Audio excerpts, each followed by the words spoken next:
and welcome to the Menopause Mindshift Self-Love Podcast, where we are inspiring women in menopause to unleash their inner queen, write their own story, and define their own menopause journey.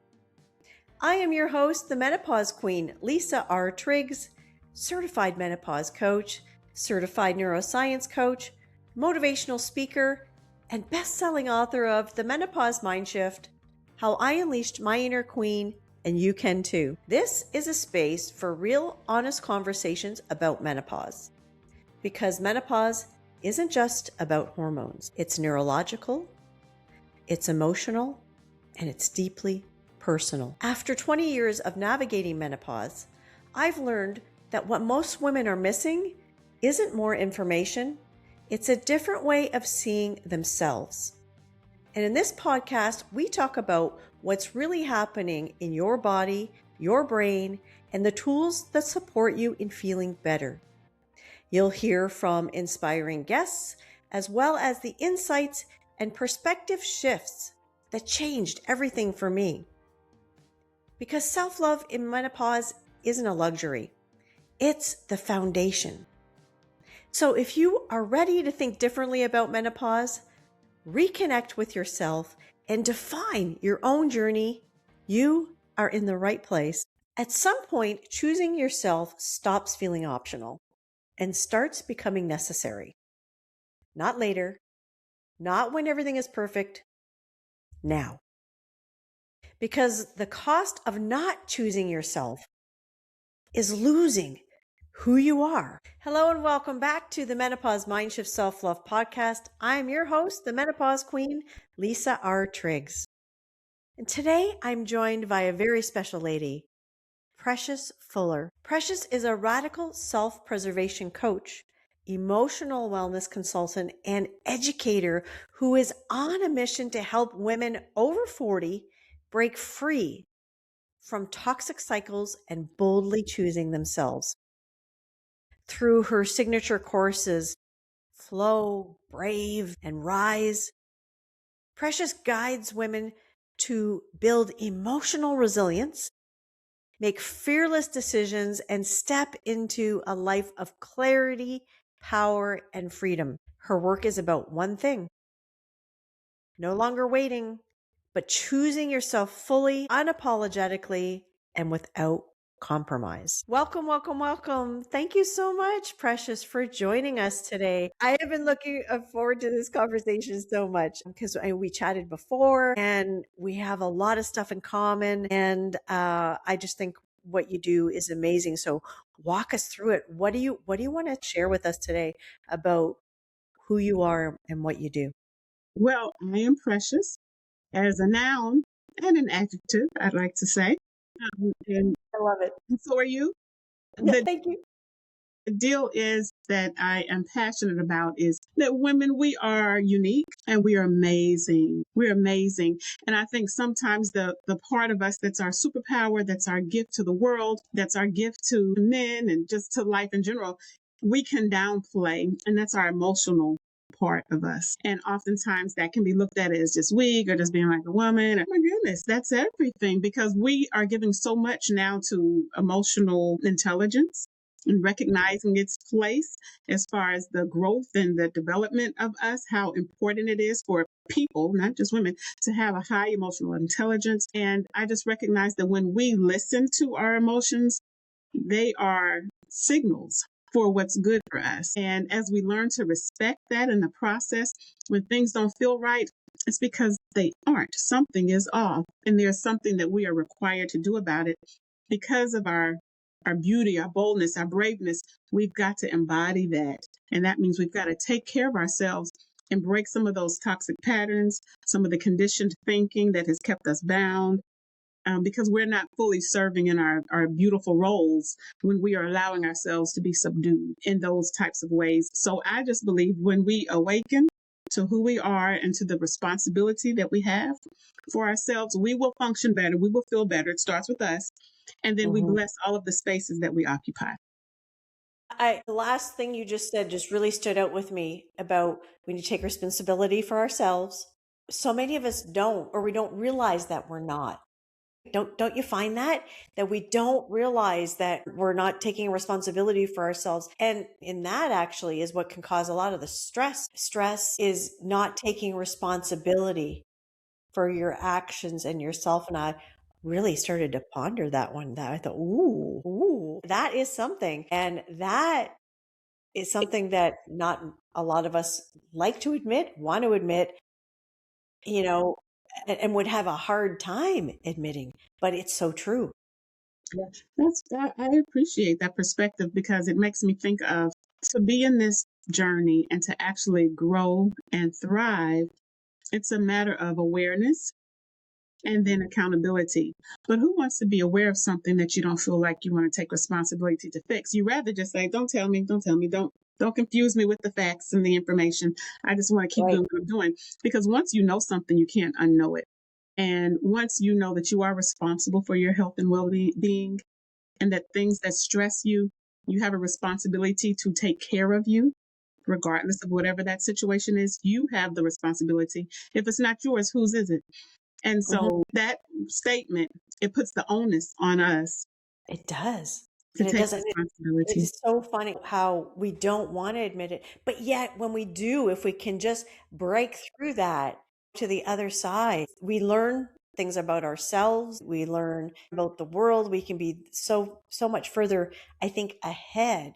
Yes. And the freedom that we may profess that we want, it doesn't just fall on us, it's just dumped on our heads. As we actively make choices, we are pursuing that freedom because when we do take the responsibility, when we do own what is and what we want and shed the things that would be harmful to us, that is freedom. I'm Hmm. shedding what would hold me down. I'm pursuing what gives me light, love, joy. That's freedom. So freedom is not a thing that just falls on us or that others are to It give takes us. work. It takes work. And it's a choice. It's a choice to continue on the journey to your freedom. Mm. So, and it's a beautiful thing, but it's a choice and it's something that we get to move in the direction of. That's up to us. I totally agree and is so on board with what I talk about, constantly making choices every day Yeah. of how we speak to ourselves first and others, how we go about our lives, living presently. Like you said about shedding the past and letting it go, not carrying around with us and living in the present because the present is really all that we can control. It's a gift. It's the right now. The present is exactly that. And there's some coined phrases about focusing on the past that's depression, and worried about the future, that's anxiety. So that's a formula for Yeah. a mess. If Yeah. we can actually live in this present that we have and actively learn how to do the things that would appreciate where we are right now. Like, do I have everything I need in this moment? Hmm.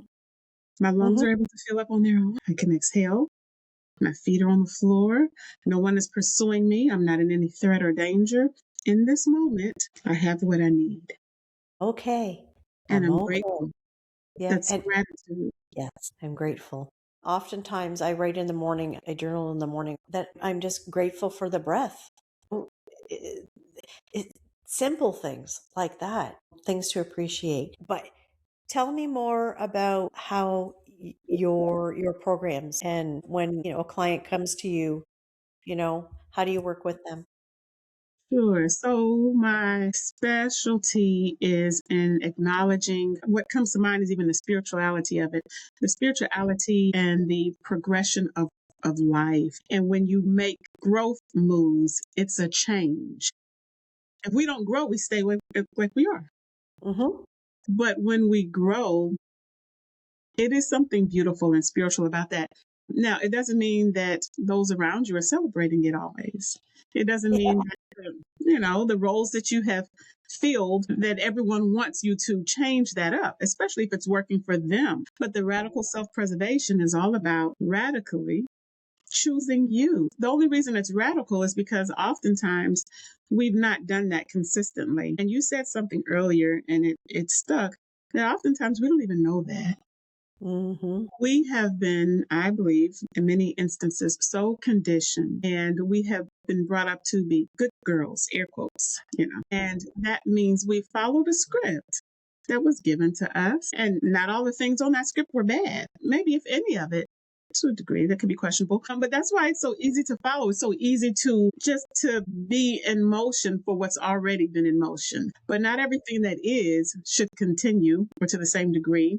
And not Mm. everything works for everyone. But when you recognize that often something very strong has come that has happened to you to get your attention. Because what's that inertia? Things just continue in the direction they're going unless something of an equal or opposite force stops it. So usually what stops us and makes us question is something big. Less than we would the energy that we're already in motion with, we just continue and we just roll over whatever that thing is that's in the road. But when it's something that is significant, that challenges us on another level. And it hurts, it's confusing, to put it lightly. If Mm-hmm. if your situation has Requires that growth that you're talking about. And the way we grow is often through pain and through we have to make sometimes independent decisions because it's outside of the status quo. So, my point is though, when we choose ourselves, it's not just casually, sometimes it's really radically because we're choosing something different than what has been taught or told to us or is expected of us. But there's a reason we need to choose that because we count in the equation, not just everyone else. We count and we are our responsibility.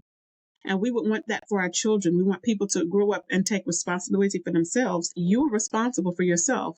No one likes a bunch of excuses. You want people to own up to what their roles are and to manage them appropriately. It starts with us because Right. we're the only ones we can manage. We cannot control other people. We can't control the weather. We can't control other people. And we're not supposed to. But we are helpful as a community when we hold each other accountable to what's good. And it starts with us. We are responsible for ourselves. And when things harm us or challenge or threaten our growth and development, and if it's not healthy for us, then the question is, why are we still in it? We have to answer that for ourselves. Why would you be there? Why are you in that space? Not always a physical one, but even a mental one. Like, why would I hold on to something that I'm realizing is sketch at best? It's a Mm-hmm. choice. And for us to change, we get to choose that, but also we are responsible to, that's the emphasis, to care for and take care of ourselves. Radically, we are to take care of ourselves. We are responsible, and that's the benefit we give the world when we can be happy, whole, and adjusted. It's a benefit to us first, and then it's Mm-hmm. also a benefit in the spaces that we occupy. I couldn't agree more. And it resonates with me so much because that's part of my own message. We got to take responsibility for ourselves, advocate for ourselves, educate ourselves, because this person, once you take care of this person, then the rest falls into place. That's right. Go ahead. What were you going to say? No, I was just going to say, so who is your ideal client? My ideal client on the books, I guess it would be it could be before 30. I had someone who asked me one time, well, I'm 37. Is that good? So I realized I'm not so heavy on the numbers. It's the experience. So That's it's okay. the lady who has come to terms with something's got to give, something's got to change, and it's upon me to do so. So that can be from whatever age it starts at for a grown lady, let's say that.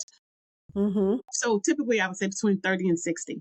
However, it's somewhere a sweet spot in that 45, 50 and up range. The emphasis is not on the years as much as it is when you are navigating a mindset change. Because if a woman is going through a shift, and it's interesting through this time of life, I didn't recognize this when I first started it. It's also peri and menopausal time. So I view it as a coming of age. One lady, and I just really appreciate what she said. She said, "You're not living until you're 50, or you're just beginning. Life begins at 50." The point is, we don't have to feel that we get to a peak and then it's downhill. No, we're embodying all that the previous years have taught us. That's why not everything fits anymore because we're like, no, I'm not taking that. This doesn't feel right. No way, no how. I cannot be at peace in this dynamic or this situation anymore. So not all of our experiences are fitting. So it's a woman who comes to terms with that. So she could be someone who is shifting, let's say, even out of grief. And I say that, I hold that very delicately. There's nothing to do with lack of remembrance, pretending something bad didn't happen. No, it's how I choose to live with this now. I still choose me. I am not dead. I choose joy. I choose peace. I want fulfillment and purpose. So I may need to shed some views or beliefs that have allowed me to justifiably stay in a position that's draining, that's causing me harm, because I choose health. I choose me. It could be someone who's shifted when it comes to, she thought whatever she was a part of was forever, the relationship, and you realize that it's not. Not only is it not, because the choice is not always yours. The things we do and invest in, they're conditional, that they're supportive of us and our needs, and there's something there. But sometimes some dynamics should not continue if they're going to live in contradiction with your health, your values, and they're harmful. And just navigating life in general, it could be a career shift, a religious belief shift, because when it comes to religion, culture, family, our views are usually handed to us, and they are just cut in stone for some people. It's a bit of black and white thinking. That's it, that's all. And that life is not so easy. There are layers, there are circumstances. So when those core beliefs are being challenged because you're choosing yourself, then something's got to change. Either you stop choosing yourself and you just fit back in the mold, or you've got to re-look at this mold and say, what part of that needs to shift? So when women are coming from that, it is not an easy experience. It costs you something because you're disrupting something. And I seek to support the women who recognize that, yes, this is a challenge, but this has got to happen. I've got to be birthed into my new space, and I can no longer stay in spaces that are not fit for me. I love it. I love it. What I also hear and have experienced myself is that we reach that point where you're helping women, like they acknowledge it, can see it, but now it's time to move through it and past it, not be stuck, so to speak, like holding on to, like we say, what no longer serves, and just move through it and past it to be able to. I love what the lady said. Life begins at 50. And you know what? How many times have we heard that saying before? But, and I'm well past 50 now, and I haven't even stopped to think about that. But hearing you just say it now, it got me thinking, going, wow, like, yeah, yeah. For so many other reasons. And we forget that. We always think of the bad things, the things that are going wrong, the things, the symptoms, whatever, that are sucky, instead of finding the joy, the good in it, the fact that you can vacation whenever you want. You don't have to plan around your calendar. And the same with intimacy, kind of thing. Whenever, there are so many other freedoms that can come along with this time of life if you choose to look at it like that and accept it. Yes. I just honor that. I honor everything you said. And I even believe that, and it's not about the superficial things, but it's the embodiment of joy, and it's reflected. I think we even look, I don't want to say better, because I'm not saying people who are younger don't look well. We just embody our beauty differently, unapologetically, as we get older. We fit into our bodies differently. We don't have the girl body, grown woman body. Like, we are evolving. We've earned it. We've earned it. We birthed those babies. We are evolving into more, not less. Mm. And if we let that sink in, it's more, not less. So whatever changes that come with that, they are beauty marks. They are beauty marks. And the world would agree with us, many, the healthy ones. But even if not, can we first agree? Yeah. They are beauty marks. We don't have to try to be in a category different than what we are now. We've been there, done that. Got the t-shirt. I'm embodying something else now, and it's a celebration. I'm just, this party's just getting started for me. Own it. We got to own it. Own it. It's just getting started, Own and it and live it. And I think that's why people like you and myself, why we do what we do, because we have found that secret sauce. You know what I mean? We have lived it and owned it, and we're here to help others find it too. that's right. Because it pains us to sit by and see others Mm. still despairing. There is another side. There is a whole other way that you just tweak a few things. Yeah. One of the things that I say that sticks with me is whatever you've been through, it's cost you. Now let's make it count. If we've already been through the cost phase, because you speak about seeing others and how we have a drawing to want to support others who who are going through their experiences, but that person was us at some point. That was us. Like, we can really just honor our stories by choosing better now that we can, learning how to be intentional and to be responsible or accountable to choose ourselves now because we've earned it. It's time. And what would be the alternative? Right? That's not life. No. Life is continuing to evolve and grow into the good. So, in me honoring what I've been through, that means I can't stay in it. I can't stay there at that spot.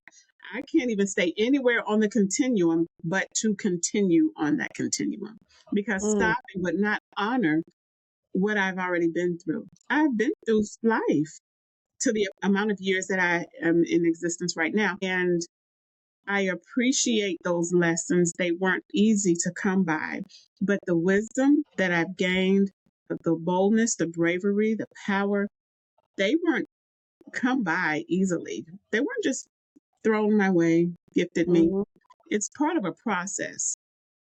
It's funny how I think more and more of us can acknowledge now that we all have something they've had to overcome, whether that was good, bad, or ugly, and but it's all how we choose to come out the other side, or if we choose to come out the other side at all. And I think that's the key thing. So many people don't realize that we were actually meant to be happy and live happy lives and be abundant and all that kind of stuff. Like Yeah. God, source, universe, or whatever, that is what's provided for us. And that we as humans choose the alternative at times. We choose, yes, life happens. Yes, bad things happen. But we can choose how to handle it, move through it, move past. That's the key thing. And the fact to acknowledge that, yes, that in itself is a choice. Yes, it is. We getting deep into it now. We getting deep into the thick of it right now. But these are things that I've learned, and I think you've learned. Some of the same things, and that we want to be able to help others be able to see and as well, and realize it takes a little bit of us kind of being in their face, saying, "Well, did you realize that you've always had a choice?" That's interesting because it puts the onus back on the person. Right. We do. We have a choice. Because we know shit happens, but it's our choice and how we deal with it. That part. You said it. Yeah, because the parts that we can't control, we can't control. But the part that is within our control, that's us and how we choose to handle it, that is 100% within our control. No one can take that away from us. We're the only ones who can surrender it. And when you realize that it's that easy or it's that difficult, whichever side you lean to. Or you choose, yeah, it can be that easy or it can be that difficult. Again, that's your choice. So when you pick up that mantle in a way of saying, this is what I choose, you can look back and say, wow, at times it was that easy. I really just had to make my mind up. And I can do this. And I will say it's ongoing because it doesn't mean you get to a point and now everything is easy, nothing else happens. No, you have to take that same energy into your next circumstance.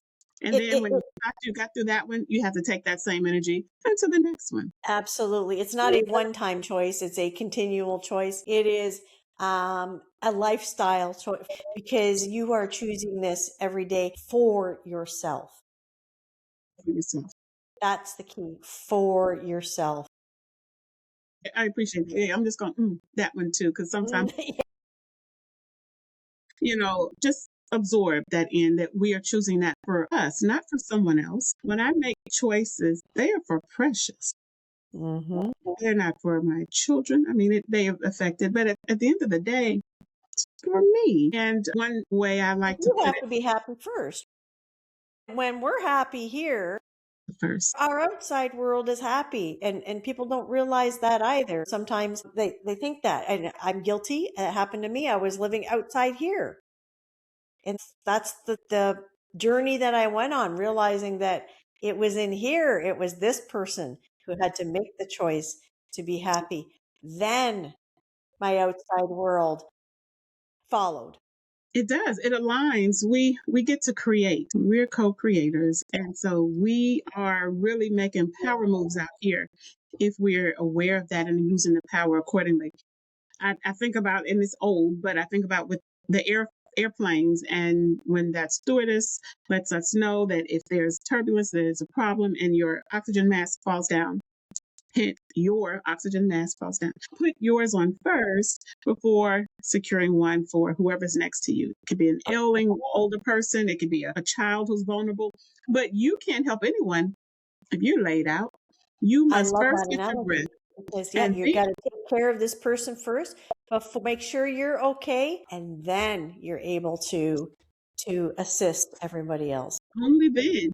And so, similarly with life, we must be well first, or the actions that we take are not as impactful as we would like them to be. So we can Mm, do something. We can operate at half mast and make people think that it's the full. They may, because that's all they've experienced of us. But what if we were really whole first? What mm, is? What would that look like? Because we've done so much in a half mast type of way. mm. Think of a Yep, flag that's just going half mast. We have done so much there.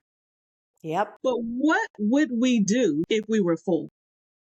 right. What about that? How impactful would our lives be, intentionally and even non intentionally? Just good would flow off anyway, even when we aren't even aware of it, because that's just how we live. People are Chain watching us. reaction. It's a chain Chain reaction. reaction, And you're right? impacting people in ways. Sometimes they learn more from us as how we go through things than just when we're on top. They see us go through the mud, and it's like, and look, this is the result. And look how she's going. This is not taking her out. She still smiles and speaks to me. She's still gentle.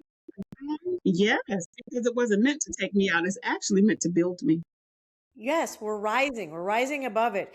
Just even like gossip. It's just so not necessary. It's not the energy. I mean, we need to support each other more. We need to be there for each other. We need to rise each other up, raise each other up, rise above these tendencies, negative things that bring us down and bring the energy down, the energetic beings that we are, and that energy that we give out when we're doing that, we get it back and so forth. So the higher energy we can give out, the more you will get back and receive. So it's all connected. It's all connected. Yes. And when you've used the word abundance, there is enough for everyone.